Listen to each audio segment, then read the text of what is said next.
जयशंकर प्रसाद जी की लिखी गई यह कथा आकाशदीप बेहद रोचक है। बंदी, क्या है, सोने दो। मुक्त होना चाहते हो? अभी नहीं, निद्रा खुलने पर चुप रहो, फिर अवसर ना मिलेगा। बड़ा शीत है, कहीं से एक कंबल डालकर कोई शीत से मुक्त करता। आंधी की संभावना है, यही अवसर है। आज मेरे बंधन शिथिल है। तो क्या तुम भी बंदी हो? हाँ, धीरे बोलो।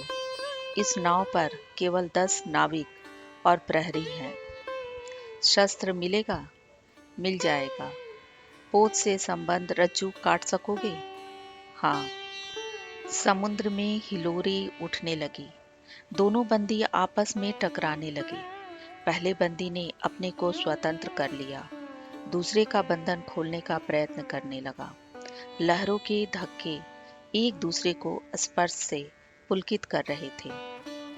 मुक्ति की आशा, स्नेह का असंभावित आलिंगन, दोनों ही अंधकार में मुक्त हो गए। दूसरे बंदी ने हर्षातिरेक से उसको गले से लगा लिया। सहसा उस बंदी ने कहा, यह क्या, तुम स्त्री हो? क्या स्त्री होना कोई पाप है? अपने को अलग करते हुए स्त्री ने कहा। शस्त्र कहाँ है? तुम्हारा नाम? चंपा। तारक खचित नील अंबर और समुद्र के अवकाश में पवन उधम मचा रहा था। अंधकार से मिलन पवन दुष्ट हो रहा था। समुद्र में आंदोलन था। नौका लहरों में विकल थी। स्त्री सतर्कता से लुढ़कने लगी। एक मतवाले नाविक के शरीर से टकराती हुई सावधानी से उसका कृपाण निकालकर फिर लुढ़कते हुए बंदी के समीप पहुंच गई। सहसा पोत से पथ प्रदर्शक ने चिल्लाकर कहा, आंधी। आपत्ति सूचक तूर्य बजने लगा। सब सावधान होने लगे। बंदी युवक उसी तरह पड़ा रहा। किसी ने रस्सी पकड़ी, कोई पाल खोल रहा था, पर युवक बंदी लुढ़क कर उस रज्जू के पास पहुंचा जो पोत से संलग्न थी। तारे ढक गए, तरंगे उद्वेलित हुई, समुद्र गरजने लगा। भीषण आंधी पिशाचनी के समान नाव को अपने हाथों में लेकर कुंदुक क्रीड़ा अट्टहास करने लगी। एक झटके के साथ ही नाव स्वतंत्र थी। उस संकट में भी दोनों बंदी खिलखिलाकर हंस पड़े। आंधी के हाहाकार में उसे कोई न सुन सका। अनंत जल निधि में उषा का मधुर आलोक फूट उठा। सुनहली किरणों को और लहरों की कोमल सृष्टि मुस्कुराने लगी। सागर शांत था। नाविकों ने देखा, पोत का पता नहीं, बंदी मुक्त है। नायक ने कहा, बुधगुप्त, तुमको मुक्त किसने किया? कृपाण दिखाकर बुधगुप्त ने कहा, इसने। नायक ने कहा, तो तुम्हें फिर बंदी बनाऊंगा। किसके लिए? पोताध्यक्ष मणिभद्र अतल जल में होगा नायक। अब इस नौका का स्वामी मैं हूँ। तुम? जलदस्यु बुधगुप्त? कदापि नहीं, चौंक कर नायक ने कहा और अपना कृपाण टटोलने लगा। चंपा ने इसके पहले उस पर अधिकार कर लिया था। वह क्रोध से उछल पड़ा। तो तुम द्वंद्व युद्ध के लिए प्रस्तुत हो जाओ। जो विजयी होगा वह स्वामी होगा। इतना कहकर बुधगुप्त ने कृपाण देने का संकेत किया। चंपा ने कृपाण नायक के हाथ में दे दिया। भीषण घात प्रतिघात आरंभ हुआ। दोनों कुशल, दोनों त्वरित गति वाले थे। बड़ी निपुणता से बुधगुप्त ने अपना कृपाण दांतों से पकड़कर अपने दोनों हाथ स्वतंत्र कर लिए। चंपा भय और विस्मय से देखने लगी। नाविक प्रसन्न हो गए, परंतु बुधगुप्त ने लाघव से नायक का कृपाण वाला हाथ पकड़ लिया और विकट हुंकार से दूसरा हाथ कटी में डाल उसे गिरा दिया। दूसरे ही क्षण प्रभात की किरणों में बुधगुप्त का विजयी कृपाण हाथों में चमक उठा। नायक की कातर आंखें प्राण भिक्षा मांगने लगी। बुधगुप्त ने कहा, बोलो, अब स्वीकार है कि नहीं? मैं अनुचर हूँ, वरुण देव की शपथ, मैं विश्वासघात नहीं करूंगा। बुधगुप्त ने उसे छोड़ दिया। चंपा ने युवक जलदस्यु के समीप आकर उसके क्षतों को अपनी स्निग्ध दृष्टि और कोमल करों से वेदना विहीन कर दिया। बुधगुप्त के सुगठित शरीर पर रक्त बिंदु विजय तिलक कर रहे थे। विश्राम लेकर बुधगुप्त ने पूछा, हम लोग कहाँ होंगे? बाली द्वीप से बहुत दूर, संभवतः एक नवीन द्वीप के पास, जिसमें अभी हम लोगों का बहुत कम आना जाना होता है। सिंहल के वानिकों का वहाँ प्राधान्य है। कितने दिनों में हम लोग वहाँ पहुँचेंगे? अनुकूल पवन मिलने पर 2 दिन में। तब तक के लिए खाद का अभाव ना होगा। सहसा नायक ने नाविकों को डांट लगाने की आज्ञा दी और स्वयं पतवार पकड़कर बैठ गया। बुधगुप्त के पूछने पर उसने कहा, यहाँ एक जलमग्न शैलखंड है। सावधान ना रहने से नाव टकराने का भय है। तुम्हें इन लोगों ने बंदी क्यों बनाया? वणिक मणिभद्र की पाप वासना ने। तुम्हारा घर कहाँ है? जाह्नवी के तट पर। चंपा नगरी की एक क्षत्रिय बालिका हूँ। पिता इसी मणिभद्र के यहाँ प्रहरी का काम करते थे। माता का देहावसान हो जाने पर मैं भी पिता के साथ नाव पर ही रहने लगी। 8 बरस से समुद्र में ही मेरा घर है। तुम्हारे आक्रमण के समय मेरे पिता ने ही 7 दस्युओं को मारकर जल समाधि ली। 1 मास हुआ मैं इस नील नभ के नीचे, नील जल निधि के ऊपर एक भयानक अनंतता में निस्सहाय हूँ, अनाथ हूँ। मणिभद्र ने मुझसे एक दिन घृणित प्रस्ताव किया। मैंने उसे गालियाँ सुनाई। उसी दिन से बंदी बना दी गई। चंपा रोज से जल रही थी। मैं भी ताम्रलिप्ति का एक क्षत्रिय हूँ चंपा, परंतु दुर्भाग्य से जलदस्यु बनकर जीवन बिताता हूँ। अब तुम क्या करोगी? मैं अपने अदृष्ट को अनिर्दिष्ट ही रहने दूंगी। वह जहाँ ले जाए। चंपा की आंखें निसीम प्रदेश में निरुद्देश्य थी। किसी आकांक्षा के लाल डोरे न थे। धवल अपांगों में बालकों के सदृश विश्वास था। हत्या व्यवसायी दस्यु भी उसे देखकर कांप गया। उसके मन में एक संभ्रमपूर्ण श्रद्धा यौवन की पहली लहरों को जगाने लगी। समुद्र वच पर विलंबमयी राग रंजित संध्या थिरकने लगी। चंपा के असंयत कुंतल उसकी पीठ पर बिखरे थे। दुर्दांत दस्यु ने देखा अपनी महिमा में अलौकिक एक तरुण बालिका। वह विस्मय से अपने हृदय को टटोलने लगा। उसे एक नई वस्तु का पता चला। वह थी कोमलता। उसी समय नायक ने कहा, हम लोग द्वीप के पास पहुंच गए। बेला से नाव टकराई। चंपा निर्भीकता से कूद पड़ी। मांझी भी उतरे। बुधगुप्त ने कहा, जब इसका कोई नाम नहीं है तो हम लोग इसे चंपा द्वीप कहेंगे। चंपा हंस पड़ी। 5 बरस बाद शरद के धवल नक्षत्र नील गगन में झलमला रहे थे। चंद्र की उज्जवल विजय पर अंतरिक्ष में शरद लक्ष्मी ने आशीर्वाद के फूलों और खीलों को बिखेर दिया। चंपा के एक उच्च सौध पर बैठी हुई तरुणी चंपा दीपक जला रही थी। बड़े यत्न से अबरक की मंजूषा में दीप धरकर उसने अपनी सुकुमार उंगलियों से डोरी खींची। वह दीपाधार ऊपर चढ़ने लगा। भोली भोली आंखें उसे ऊपर चढ़ते बड़े हर्ष से देख रही थी। डोरी धीरे धीरे खींची गई। चंपा की कामना थी कि उसका आकाशदीप नक्षत्रों से हिलमिल जाए, किंतु वैसा होना असंभव था। उसने आशा भरी आंखें फिरा ली। सामने जल राशि का रजत श्रृंगार था। वरुण बालिकाओं के लिए लहरों से हीरे और नीलम की क्रीड़ा शैल मालाएं बन रही थी और वे मायाविनी छलनाएं अपनी हंसी का कलनाद छोड़कर छिप जाती थी। दूर दूर से धीवरों का वंशी झनकार उनके संगीत सा मुखरित होता था। चंपा ने देखा कि तरल संकुल जल राशि में उसके कंडिल का प्रतिबिंब अस्त व्यस्त था। वह अपनी पूर्णता के लिए सैकड़ों चक्कर काटता था। वह अनमनी होकर उठ खड़ी हुई, किसी को पास न देखकर पुकारा, जया। एक श्यामा सुन युवती सामने आकर खड़ी हुई। वह जंगली थी।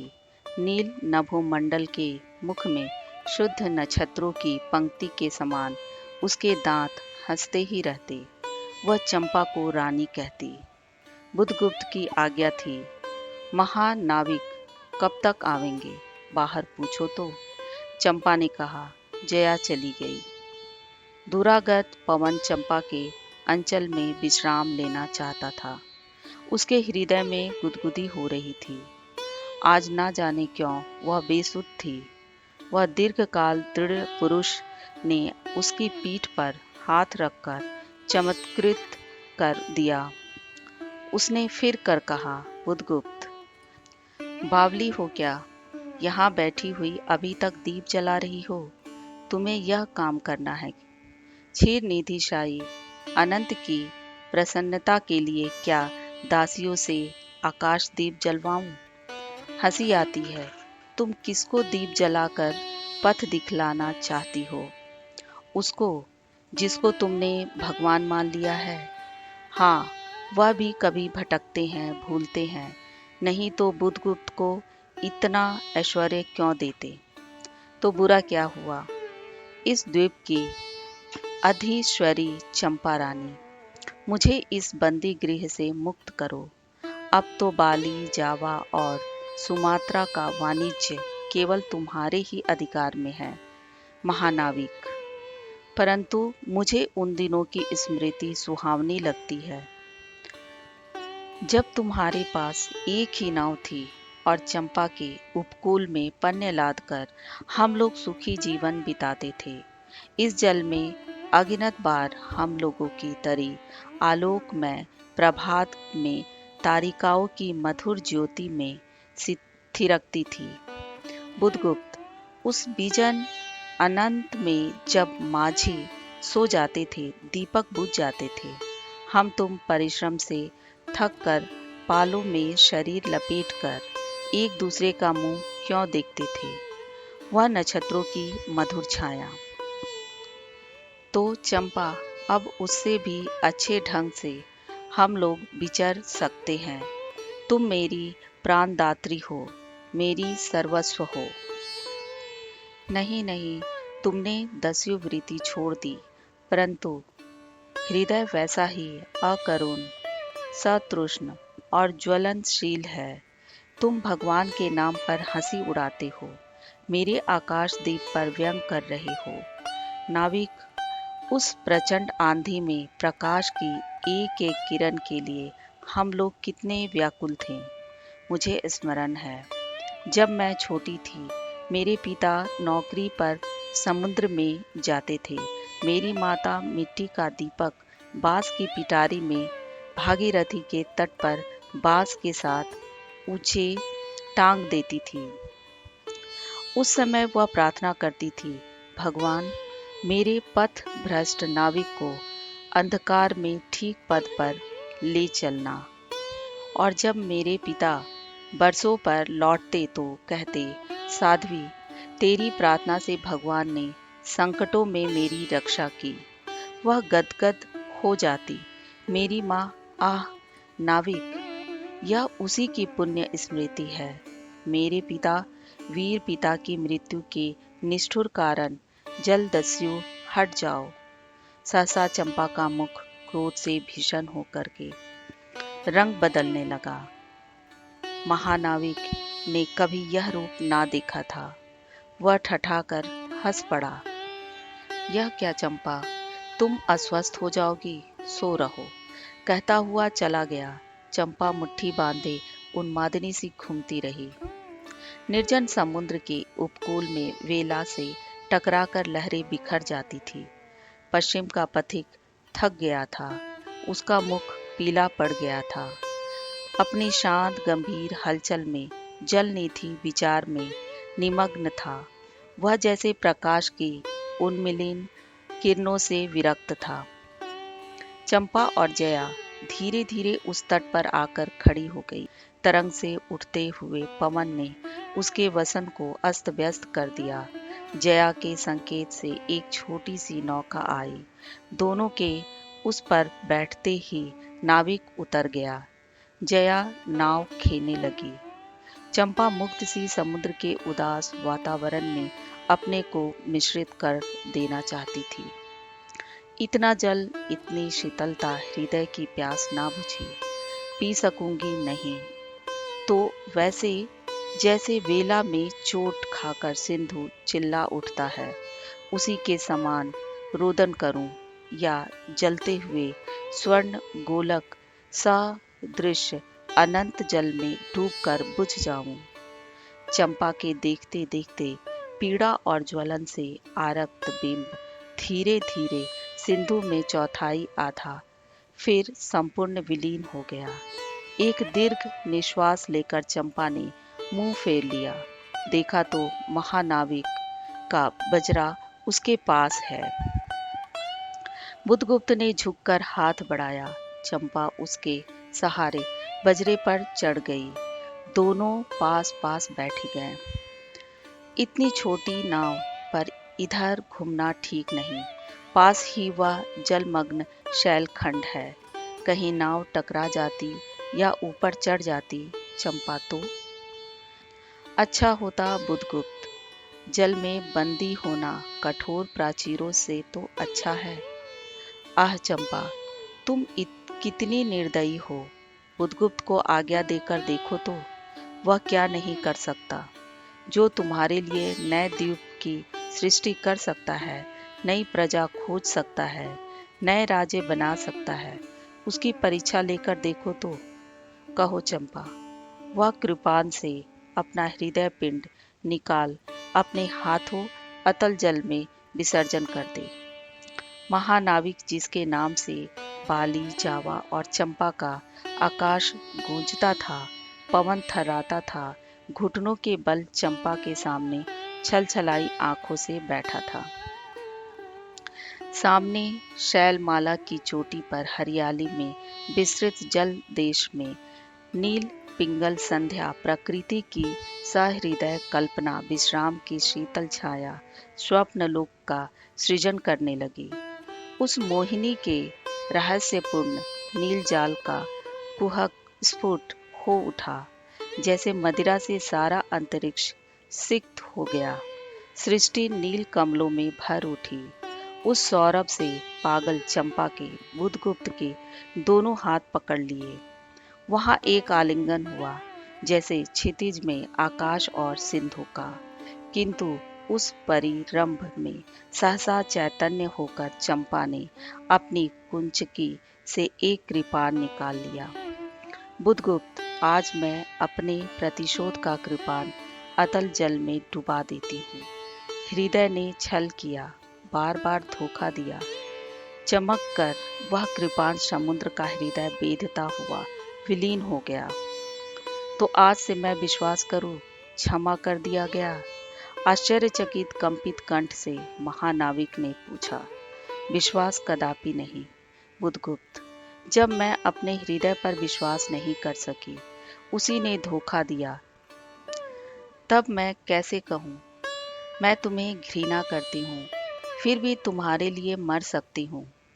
अंधेर है जलदस्यु, तुम्हें प्यार करती हूँ। चंपा रो पड़ी। वह स्वप्नों की रंगीन संध्या तम से अपनी आंखें बंद करने लगी थी। दीर्घ निश्वास लेकर महानाविक ने कहा, इस जीवन की पुण्यतम घड़ी की स्मृति में एक प्रकाश गृह बनाऊंगा। चंपा, चंपा यही उस पहाड़ी पर संभव है कि मेरे जीवन की धुंधली संध्या उससे आलोकपूर्ण हो जाए। चंपा के दूसरे भाग में एक मनोरम शैलमाला थी। वह बहुत दूर तक सिंधु जल में निमग्न थी। सागर का चंचल जल उस पर उछलता हुआ उसे छिपाए था। आज उसी शैलमाला पर चंपा के आदि निवासियों का समारोह था। उन सबों ने चंपा को वन देवी सा सजाया था। ताम्रलिप्ति के बहुत से सैनिक नाविकों की श्रेणी में वन कुसुम विभूषिता चंपा शिवी कारूढ़ होकर जा रही थी। शैल के एक ऊंचे शिखर पर चंपा के नाविकों को सावधान करने के लिए सदृढ़ दीप स्तंभ बनवाया गया था। आज उसी का महोत्सव है। बुधगुप्त स्तंभ के द्वार पर खड़ा था। सेविका से सहायता देकर चंपा को उसने उतारा। दोनों ने भीतर पदार्पण किया कि बांसुरी और ढोल बजने लगे। पंक्तियों में कुसुम भूषण से सजी वन बालाएं फूल उछालती हुई नाचने लगी। दीप स्तंभ की ऊपरी खिड़की से यह देखती हुई चंपा ने जया से पूछा, यह क्या है जया? इतनी बालिकाएं कहाँ से बटोर लाई? आज रानी का ब्याह है ना? कहकर जया ने हंस दिया। बुधगुप्त विस्मित जल निधि की ओर देख रहा था। उसे झकझोर कर चंपा ने पूछा, क्या यह सच है? यदि तुम्हारी इच्छा हो तो यह सच भी हो सकता है चंपा। कितने वर्षों से मैं ज्वालामुखी को अपनी छाती में दबाए हूँ। चुप रहो महानाविक, क्या मुझे निसहाय और कंगाल जानकर तुमने आज सब प्रतिशोध लेना चाहा? मैं तुम्हारे पिता का घातक नहीं हूँ चंपा। वह एक दूसरे दस्यु के शस्त्र से मरे। मैं इसका विश्वास कर सकती बुधगुप्त। वह दिन कितना सुंदर होता, वह क्षण कितना स्पृहणीय होता। आह, तुम इस निष्ठुरता में भी कितने महान होते। जया नीचे चली गई। स्तंभ के संकीर्ण प्रकोष्ठ में बुधगुप्त और चंपा एकांत में एक दूसरे के सामने बैठे थे। बुधगुप्त ने चंपा के पैर पकड़ लिए। उच्छ्वसित शब्दों में वह कहने लगा, चंपा, हम लोग जन्मभूमि भारतवर्ष से कितनी दूर इन निरीह प्राणियों में इंद्र और शची के समान पूजित है, पर ना जाने कौन अभिशाप हम लोगों को अभी तक अलग किए है।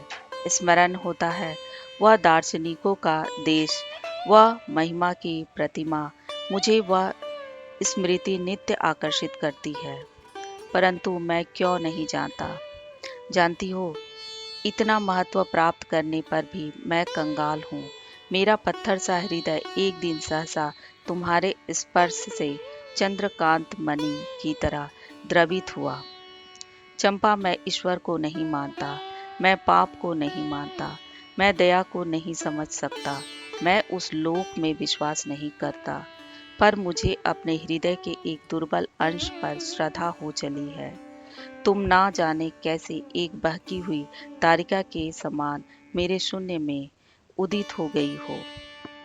आलोक की एक कोमल रेखा इस निविड़तम में मुस्कुराने लगी। पशुबल और धन के उपासक के मन में किसी शांत और एकांत कामना की हंसी खिलखिलाने लगी, पर मैं ना हंस सका। चलोगी चंपा? पोतवाहिनी पर असंख्य धनराशि लाद कर राजरानी सी जन्मभूमि के अंक में आज हमारा परिणय हो। कल ही हम लोग भारत के लिए प्रस्थान करें। महानाविक बुधगुप्त की आज्ञा सिंधु की लहरें मानती है। वे स्वयं उस पोत पुंज को दक्षिण पवन के समान भारत में पहुंचा देगी। आह चंपा, चलो। चंपा ने उसके हाथ पकड़ लिए। किसी आकस्मिक झटके ने एक पल भर के लिए दोनों के अधरों को मिला दिया। सहसा चैतन्य होकर चंपा ने कहा, बुधगुप्त, मेरे लिए सब भूमि मिट्टी है, सब जल तरल है, सब पवन शीतल है। कोई विशेष आकांक्षा हृदय में अग्नि के समान प्रज्वलित नहीं। सब मिलाकर मेरे लिए एक शून्य है। प्रिय नाविक, तुम स्वदेश लौट जाओ। विभवों का सुख भोगने के लिए, और मुझे छोड़ दो इन निरीह भोले भाले प्राणियों के दुख की सहानुभूति और सेवा के लिए। तब मैं अवश्य चला जाऊंगा चंपा, यहाँ रहकर मैं अपने हृदय पर अधिकार रख सकूं, इसमें संदेह है। आह, उन लहरों में मेरा विनाश हो जाए। महानाविक के उच्छ्वास में विकलता थी। फिर उसने पूछा, तुम अकेली यहाँ क्या करोगी? पहले विचार था कि कभी कभी इस दीप स्तंभ पर से आलोक जलाकर अपने पिता की समाधि का इस जल से अन्वेषण करूंगी, किंतु देखती हूँ मुझे भी इसी में जलना होगा, जैसे आकाशदीप। एक दिन स्वर्ण रहस्य के प्रभात में चंपा ने अपने दीप स्तंभ पर से देखा सामुद्रिक नावों की एक श्रेणी चंपा का उपकूल छोड़कर पश्चिम उत्तर की ओर महाजलव्याल के समान संतरण कर रही है। उसकी आंखों से आंसू बहने लगे। यह कितनी ही शताब्दियों से पहले की कथा है। चंपा आजीवन उस दीप स्तंभ में आलोक जलाती रही, किंतु उसके बाद भी बहुत दिन दीप निवासी उस माया ममता और स्नेह सेवा की देवी की समाधि सदृश पूजा करते थे। एक दिन काल के कठोर हाथों ने उसे भी अपनी चंचलता से गिरा दिया।